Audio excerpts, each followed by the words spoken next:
On May 9th, I participated in the protest against Imran Khan's arrest. Over the next few days, I started receiving phone calls that I was in danger.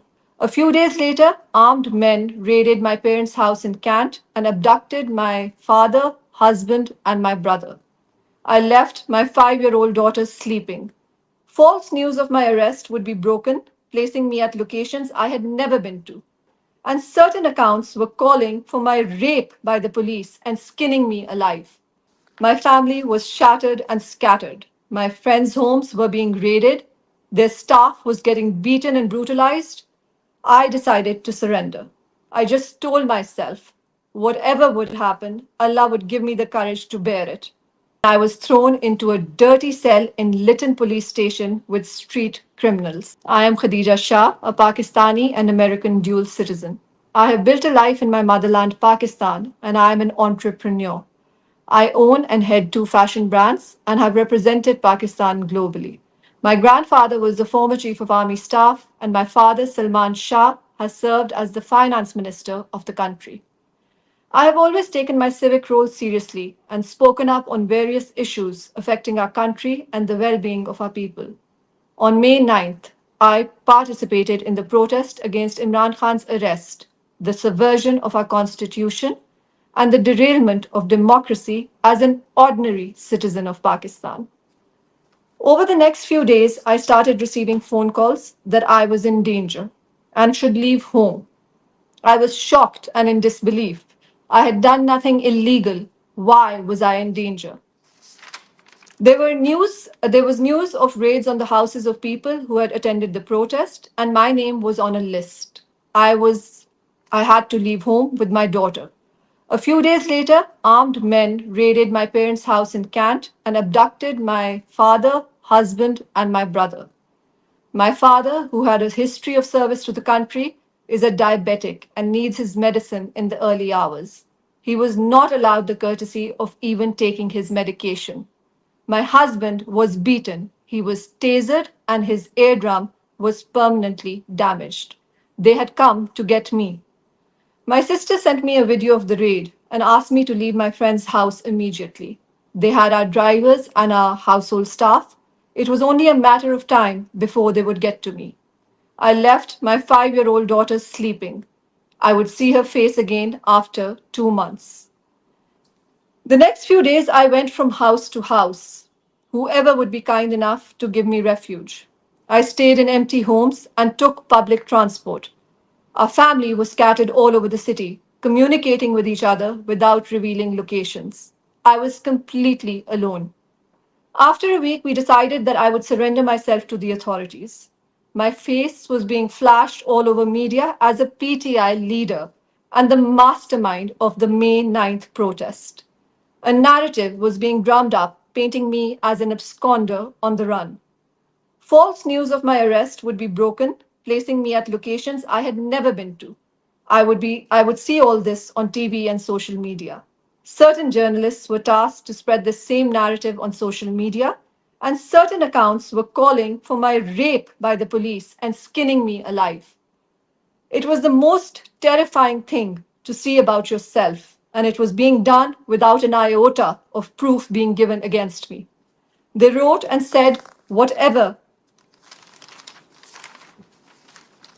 they wanted to pin on me with such conviction, and no one questioned where the proof was.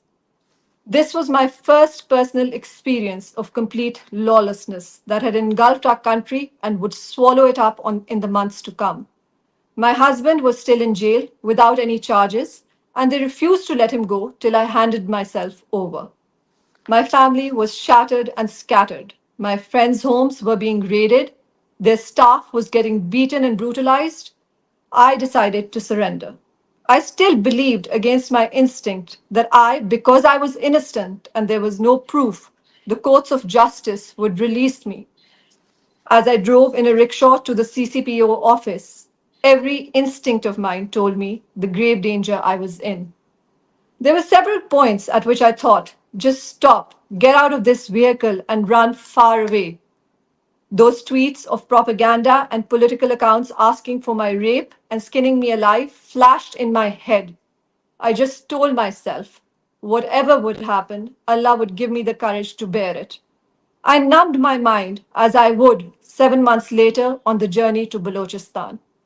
I surrendered, and I was thrown into a dirty cell in Lytton police station with street criminals. The next morning, I was presented like a terrorist with a black shroud over my head at the ATC, and the judge sent me to KL jail, Lahore. That's Kotlakpat jail. I would remain there for the next 7 months. In these 7 months, I saw our judicial system exposed to its rotten core. There was no law, no process, and no justice. After hundreds of hearings, adjournment after adjournment, eventual denial of bails from the ATC, and 5 different cases leveled against me, I finally got bail from the High Court, and I was subsequently detained under an NPO. An NPO is an archaic colonial times ordinance which was used against the local populations to restrict them from demanding independence. As my NPO neared its completion, I was whisked off to Balochistan through the back door of Kotlakpat jail, as my family waited at the High Court for my release after 7 long months of imprisonment.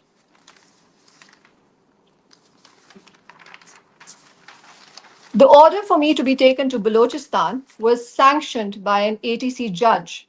There was no consideration of the merit of this ludicrous demand. No consideration that I was a woman who had already suffered illegal incarceration for 7 months without proof or conviction. No consideration of what would happen to me and where they would be taking me.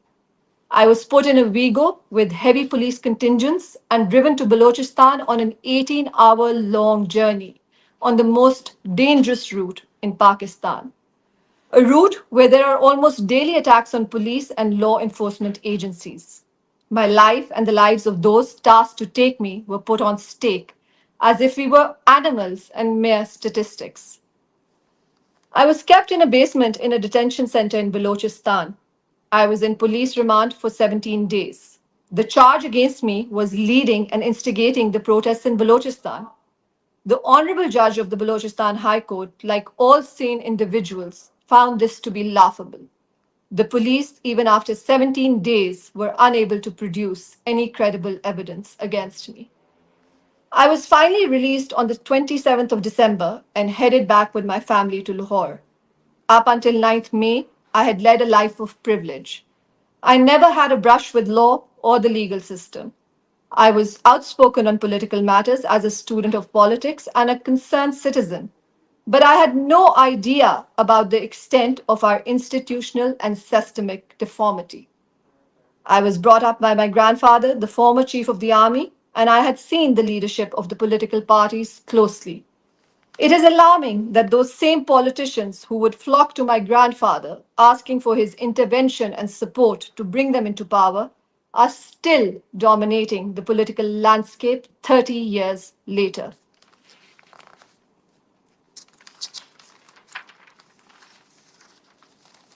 My grandfather would be shocked by their demands and repeat vehemently, the army has no role in politics.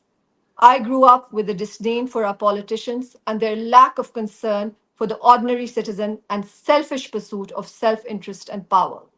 I never voted till Imran Khan's party, the Pakistan Tehreek-e-Insaf, emerged on the political landscape. Like millions of educated Pakistanis, having had enough of Pakistan's stagnation and the lack of opportunity and progress, I flocked to the PTI.